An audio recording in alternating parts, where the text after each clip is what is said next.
അപ്പോൾ ഞാൻ നിങ്ങൾക്ക് ഇന്നൊരു ബിസിനസ് ഐഡിയ പറഞ്ഞുതരാമാണ്. എന്താണ് ബിസിനസ് ഐഡിയ എന്ന് വെച്ച് കഴിഞ്ഞാൽ, നമ്മളെ ചെറിയൊരു ബിസിനസ്സാണ് കേട്ടോ, മനസ്സിലായി. പക്ഷേ ഇത് നമുക്ക് ചെറിയൊരു ഇൻവെസ്റ്റ്മെൻറ്റിൽ നമുക്ക് ചെയ്യാൻ പറ്റും. ബുദ്ധി ഉപയോഗിക്കണം. എന്താ സാധനം എന്നുള്ളത് ഞാൻ പറഞ്ഞുതരാം. നമ്മളിപ്പോൾ ട്രെയിനിലൊക്കെ യാത്ര ചെയ്യുന്ന ആൾക്കാരായിരിക്കും അല്ലേ. അപ്പോൾ ട്രെയിനിൽ യാത്ര ചെയ്യുന്ന ആൾക്കാർക്ക് മെയിനായിട്ട് വരുന്നൊരു പ്രശ്നമായിരുന്നു എന്താണ്, നിങ്ങളെയൊക്കെ ഫുഡല്ല. അതായത് ചാർജ് ചെയ്യുന്ന സമയത്ത് ഇപ്പോൾ മെയിനായിട്ട് ജനറൽ കമ്പാർട്ട്മെൻറ്റിലൊക്കെ പോകുന്ന സമയത്ത് ഒരുപാട് ആൾക്കാർ ചാർജ് ചെയ്യാൻ ബുദ്ധിമുട്ടുന്നുണ്ട്.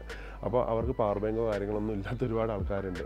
അപ്പോൾ നമ്മളിപ്പോൾ ചാർജ് കുത്തിയിട്ടാകുമ്പോൾ നമുക്ക് അവിടെ നിന്ന് എന്ത് ചെയ്യാൻ പറ്റില്ല, ആ സാധനം ഫോൺ വെക്കാനുള്ള സേഫായ ഒരു പ്ലേസ് നമുക്ക് കിട്ടാറില്ല. കാരണം പലയിടയ്ക്ക് ഇറക്കി വെക്കാൻ, അടുത്ത സൈഡ് സീറ്റിലൊക്കെ വേറെ ആൾ ഇരിക്കുന്നതാണ്, നമുക്കൊന്നും ചെയ്യാൻ പറ്റത്തില്ല.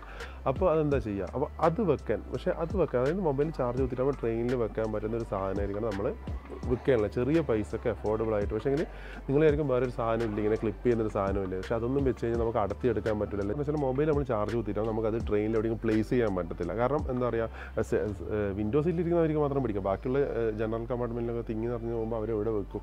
അപ്പോൾ അങ്ങനെ വരുന്ന സമയത്ത് നമുക്കൊരു സാധനം, ഒരു എന്താ പറയുക, മൊബൈൽ ഹോൾഡർ പോലത്തെ ഒരു സാധനം. പക്ഷേ അത് നമുക്ക് എന്താ ചെയ്യുക, എല്ലാവരും വിൻഡോയിൽ ഇങ്ങനെ കൊളുത്തി വെച്ചാൽ ഞാൻ സേഫ് അല്ലല്ലോ. ഇങ്ങനെ കൊളുത്തി വെക്കുന്ന സാധനം വിൻഡോയിൽ വെച്ച് കഴിഞ്ഞാൽ സേഫ് അല്ല. കാരണം വണ്ടി പോകുന്ന സമയത്ത് വല്ല കാറ്റടിച്ചിട്ടില്ല പുറത്തേക്ക് ജനലോ ഇങ്ങോട്ടും വല്ല ഫോൺ ആവാനും കാര്യങ്ങളൊക്കെ ചാൻസ് ഉണ്ട്, സ്ലിപ്പായിട്ടുണ്ടെങ്കിൽ. അപ്പോൾ നമുക്ക് താഴത്തേക്ക് എവിടെയെങ്കിലും ആ ഒരു വിൻഡോൻ്റെ ട്രെയിനിൻ്റെ സൈഡിൽ എവിടെയെങ്കിലും ആയിട്ട് നമുക്ക് സ്റ്റിക്ക് ചെയ്യാൻ പറ്റുന്ന ഒരു സാധനമായിരിക്കണം. പക്ഷേ അത് നമുക്ക് എടുത്തിട്ട് പിന്നെ റീയൂസ് ചെയ്യാൻ പറ്റുന്ന സാധനങ്ങളായിരിക്കണം. അങ്ങനെ കുറച്ച് സമയത്തെങ്കിലും ഒരു 5-10 തവണയെങ്കിലും റീയൂസ് ചെയ്യുന്ന സാധനം, ചെറിയൊരു പൈസ കൊടുക്കാൻ പറ്റുക.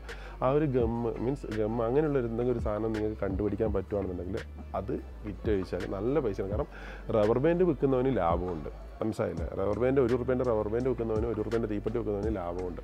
അപ്പോൾ ഇതിൽ നിന്നൊരു ലാഭം വരും. അപ്പോൾ അങ്ങനെയുള്ളൊരു ബിസിനസ് ഇതുവരെയായിട്ട് ആരും കണ്ടുപിടിച്ചിട്ടില്ല. കാരണം ഞാൻ പറയാൻ വെച്ചാൽ നമുക്ക് സ്റ്റിക്ക് ചെയ്തിട്ട് എടുത്തിട്ട് റീയൂസ് ചെയ്യാൻ പറ്റണം. കാരണം അല്ലാണ്ട് മൊബൈൽ ഹോൾഡർ എന്ന് വെച്ചാൽ ജസ്റ്റ് ആണി അടിച്ച് വെക്കുന്നതോ അല്ലെങ്കിൽ എന്താ പറയുക കമ്പിയിൽ കൊളുത്തി വെക്കുന്ന അങ്ങനത്തെ സാധനങ്ങളല്ല, സ്റ്റിക്ക് ചെയ്യാൻ പറ്റണം. കാരണം അങ്ങനെയാകുമ്പോൾ നമുക്ക് ട്രെയിനിൽ എവിടെ വേണമെങ്കിൽ സ്റ്റിക്ക് ചെയ്യാൻ, അല്ലെങ്കിൽ പോകുന്നത് പെട്ടെന്ന് സ്റ്റിക്ക് ചെയ്യാൻ പറ്റും. പിന്നെ അത് എടുത്തിട്ട് റീയൂസ് ചെയ്യാനും കൂടി പറ്റണം. അതാണ് മെയിൻ കാര്യം, റീയൂസ് ചെയ്യാൻ പറ്റണം. അല്ലാണ്ട് വെറുതെ സ്റ്റിക്ക് ചെയ്തിട്ട് വെച്ചിട്ട് പിന്നെ പറ്റാത്ത കാര്യങ്ങൾ, അങ്ങനത്തെ സാധനങ്ങളുണ്ട്. അതല്ല ഞാൻ ഉദ്ദേശിച്ചത്. ഓക്കെ, അപ്പോൾ ഒന്ന് ട്രൈ ചെയ്ത് നോക്ക്. ഇനി ഇതിലെന്തെങ്കിലും നിങ്ങൾക്ക് അഭിപ്രായങ്ങൾ പറയാനുണ്ടെന്നുണ്ടെങ്കിൽ പറയാം.